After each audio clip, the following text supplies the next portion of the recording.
Naman is a passionate social entrepreneur and the founder of Hari Koshish platform aiming towards a brighter, better and greener tomorrow, where he organizes talks, seminars, sessions and cleanups in collaboration with several stakeholders. He is making waves in the world of positive change. His unwavering commitment to creating a better world has earned him well-deserved recognition, including the prestigious Times of India Changemaker Award.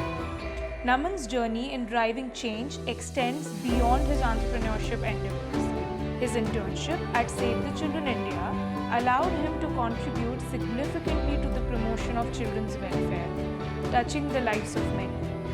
But Naman's impact doesn't stop there. His expertise in environmental matters has positioned him as a speaker at COP27, where he shared innovative solutions for tackling the pressing issue of climate change.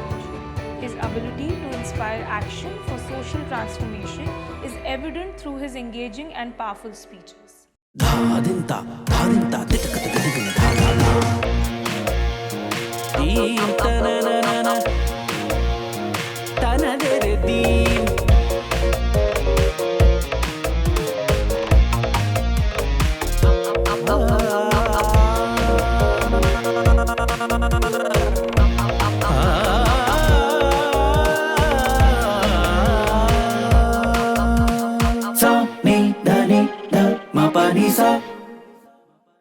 Hi Naman, how are you? How are you doing? Hi, Srishti. Very well. How have you been?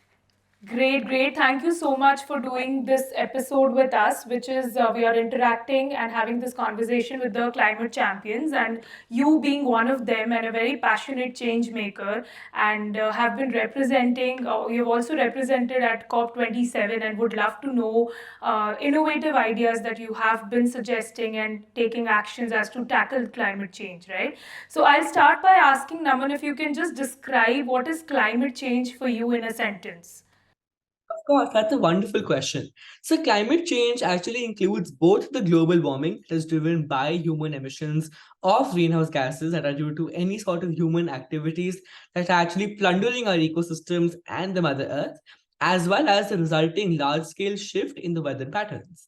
And climate change would actually be described as an observation or a change in the average conditions. What may those be? Such as temperature as well as rainfall patterns in a region over, as people would put it, an elongated or a larger period of time and not just a short or a custom change. So, this is what climate change is for me, as well as I believe the scientific definition of what climate change would actually be for everybody to understand. Perfect. Thank you so much. And you being a young person yourself, how do you see the role of young people in actually taking actions for climate change and climate change, mitigation, and how do you think they can take actions at global and local level? Definitely. I think youth plays a key role in climate action and climate mitigation because I believe that for any change or for any action plan, it is very important for the direct stakeholders to be involved alongside the secondary and the tertiary stakeholders, right? Now, why I think youth is the direct stakeholder in terms of climate mitigation and climate action is because the world of today actually belongs to the current generation, or as we say it, the now generation or generation hope, as well as the upcoming generation. Now, making any laws to safeguard the world of the current generation without actually including the wants, the aspirations, and the thought process of the current generation is actually very absurd, right? Now, I strongly second and believe, which is also a quote by one of my fellow change makers who says that youth doesn't just need a seat on the table, but the youth also needs a say on the table. To add to this, I'd like to mention that India has an advantage in achieving climate mitigation and climate action. The reason being, India has a large human resource base, and more specifically, a large young human resource base. Now, owing to this young human resource base, India has more diversity in terms of incorporating ideas that not just work nationally or internationally, but also work locally to actually involve the locals and to involve the entire community and have a mass group and a mass action for climate change.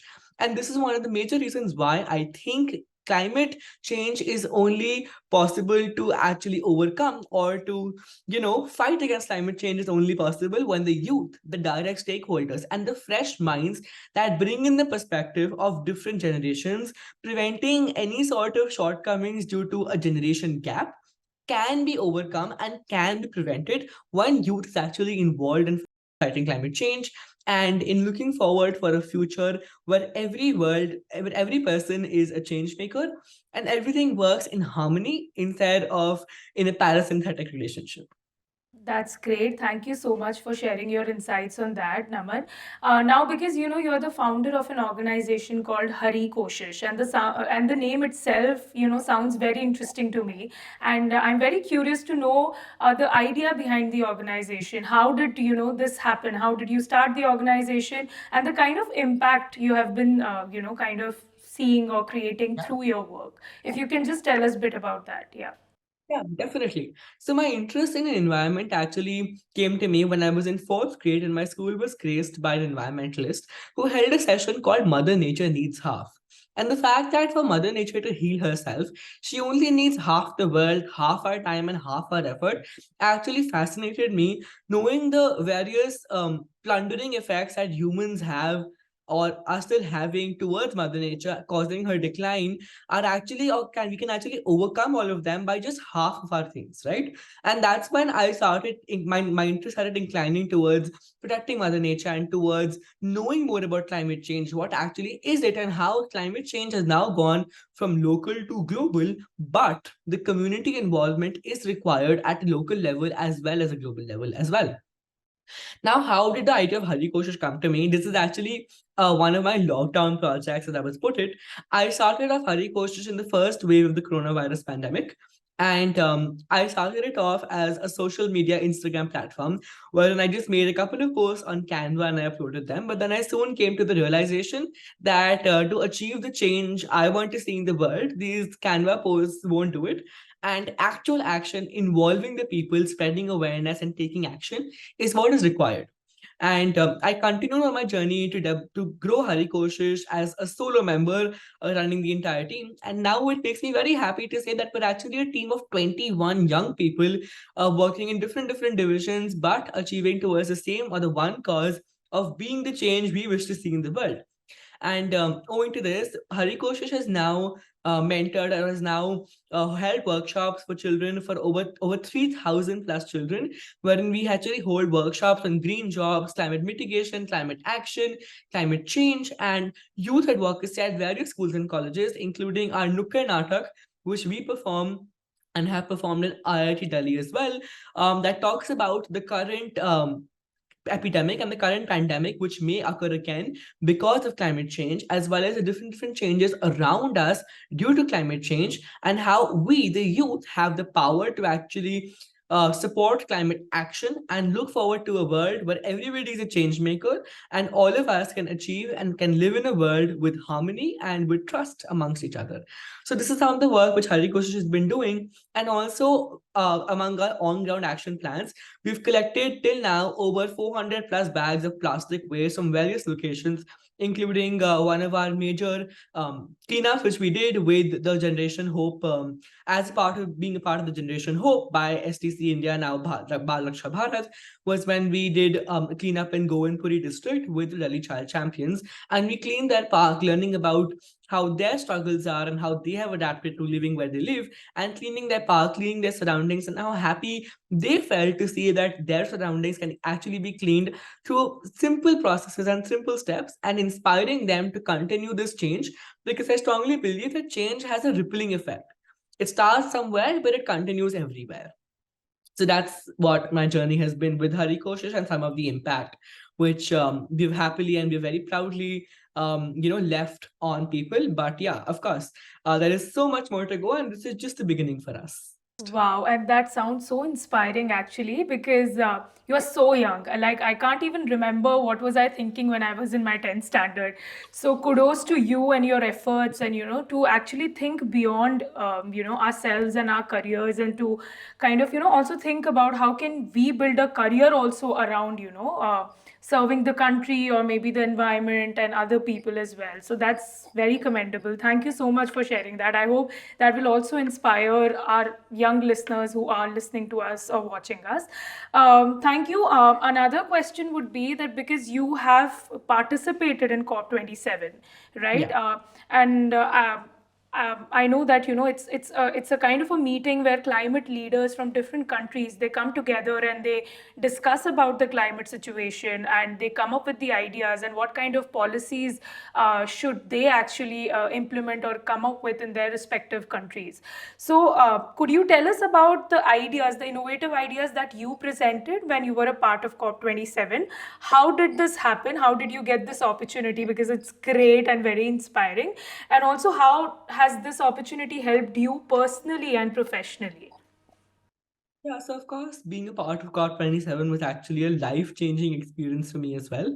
And this all started off, I was a part of this competition called the Future Climate Leaders Competition, that was being held by TERI, that is the Energy and Resource Institute, and Evergreen Story. And I represented the Future Climate Leaders program alongside the youth of India at COP27 as a virtual speaker, which was actually being held in Sharm el Sheikh in Egypt. Now, being a part of COP27, we brought my team and I, as a part of the Future Climate Leaders competition, actually thought about preparing bioplastics in a very practical manner within our school premises in the chemistry lab. So I realized that how bioplastics can actually be an ever-changing thing and can actually be an alternative to our everyday problems, which are also contributing to Mother Nature's demise. And I realized that major part of the bioplastics being made till now out of starch content are actually made up of potatoes. But as you would all know, that the entirety of the potato is actually edible. So even though that is an alternative for plastic, it isn't really reducing the waste that is prevalent. So what we thought about was how we can utilize, as we say, the vegetable peels or the green waste that could be the fruit peels in making the plastic waste. And we had some researchers and we researched online on Google, on various platforms and different university research papers, when we realized that there are certain methods which we can use to make bioplastics from fruit peels, like your mango peels, or as we could say, your banana peels. We experimented first with banana peels, and that was a very successful experiment wherein we made one tile of bioplastic, which is easily moldable, flexible, and can be used just as any OD paper which you use to wrap your sandwiches in. And this is one of the ideas which I took forward representing my team, the FCL program, and the Youth of India to COP27 as a virtual speaker. And the impact which COP27 actually had on my professional personal life was the life-changing experience, and also the various opportunities which were to follow, which came into, I wouldn't say came into my hands, but which I received, and I'm very honored and I'm very proud to, actually get these opportunities, and very grateful as well. And COP27 has also helped me realize the fact that, we're not alone. And climate change is being faced actually and literally by everybody from different corners of the world, and every single continent, every single country, every single city, every district. So even if we may feel isolated at times, as to only we, or as to only a couple out of a billion are actually working towards climate action and climate mitigation. That's not true, because we're not alone. There are various people around who do care. So what we need to do is find the right audience. We need to match our mindsets with them and work together towards achieving climate action and climate mitigation. Now, this is something as a personal learning which I had from COP27. And to COP27, I also took the idea of reducing, reusing, and recycling, and how these are very terms which are taken very lightly often. And if I forget the actual meaning these terms carry, and how reducing, reusing, and recycling, and adding a fourth R, that is refusing, can actually lead to a way of a sustainable lifestyle. Because I strongly believe that sustainability is the only key that unlocks the world, or unlocks a chapter of a brighter world and a greener future as well. Not just for us, but for all the generations that are to come, or that are living on the world of today. So these are some of the ideas that I actually took forward to COP27, alongside some missions that I personally wanted to overcome and to achieve for myself, for my own personal understanding and personal mental development and growth. So that's what my experience of COP27 was in gist.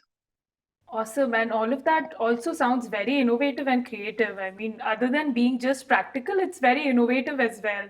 Also, how do you think Naman, it has changed, anything has changed post COP27, you know? Is COP27 or any discussion like this is making a difference? And because now COP28 is also around the corner. So do you have any suggestions for this year? That's a wonderful question as well. So I'll first go ahead by answering what message I have to the world leaders for COP28 that is to come. Is a suggestion from my personal side that would be to merge the parliamentary councils that are prevalent in a region or in a country with local or national level youth councils working towards achieving a change. Merge these two, I would say, equally powerful and equally capable bodies towards achieving any set of action plans. So, merging a local climate action body or a local climate action group of youth working towards achieving climate action with the parliamentary councils that are prevalent at a union level or at a state level to together and collectively work towards achieving a change which everybody wishes to see in the world of today towards achieving a greener and brighter future. So this is one of the main suggestions that I would like to give out to the world leaders is to set up these youth parliamentary bodies to allow the youth to see the beyond and to actually see over the horizon to understand what making these laws can be, how important public policy actually is, and how public policy can actually be a game changer when it comes to any of these action plans or achieving any set of impossible things as we may put them, because nothing is impossible in terms of achieving change, because what you want to do you definitely can do.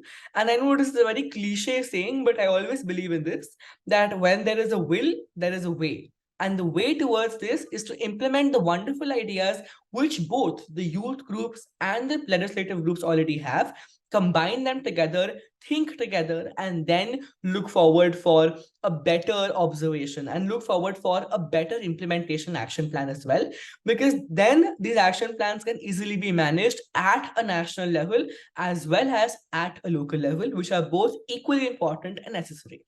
Now, coming over to another fact that Varun, I strongly believe that all of these conferences like COP27 are actually extremely beneficial. But the only place where we're actually lacking in terms of achieving the milestone which we all want to achieve with every single conference or with every single COP session is to try to differentiate between action plans and actions, because action plans and actions are actually very different things. Even though we have wonderful action plans, the only area where we lack is achieving the implementation of these actions. And that is something which I believe and I hope that is also discussed in further COP sessions and in further conferences around climate action and around climate change. I'm sure that these discussions are already taking place or have taken place, but what I would love to see in the upcoming conferences, or the only place where I see lacking in these wonderful conferences which happen yearly or annually, would be the factor of implementation and actually practical implementation, something that can be followed not just for a month, not just for 2 months, but forever, so that the situation that we are in currently, we can easily exit that and also never actually look upon the fact that we may enter the situation again, right?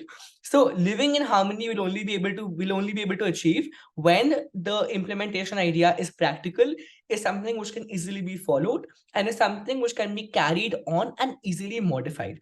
So these ideas are flexible and can be utilized efficiently for every region and for every locality, because as you would also say it, that changes are not only accustomed to a global level, it's also the fact that what may work for everybody may not just work for every single locality as well, because what is being generalized is not always very efficient. So having flexible action plans and flexible ideas which can easily be molded and tweaked depending on the circumstances of a region are actually going to allow us to be more efficient in terms of change. So that's, I think, a message which I would like to give to COP28 leaders and the other world leaders, as well as one thing which I'd like to see being implemented more efficiently in COP28 as a learning from COP27. No, I think that's very nicely put. I'll also say this because the idea that you gave, that, you know, the youth councils or youth groups should now formally become a part of, or maybe, integrate with the parliament setup. That's absolutely right, because, or maybe government can take this up at district level, where there are different Yeah, groups, and then they make local actions, district level actions, and then they kind of take this up to the national agenda. exactly. So that also makes sense, because we were working here with Ministry of Panchayati Raj, and Mm.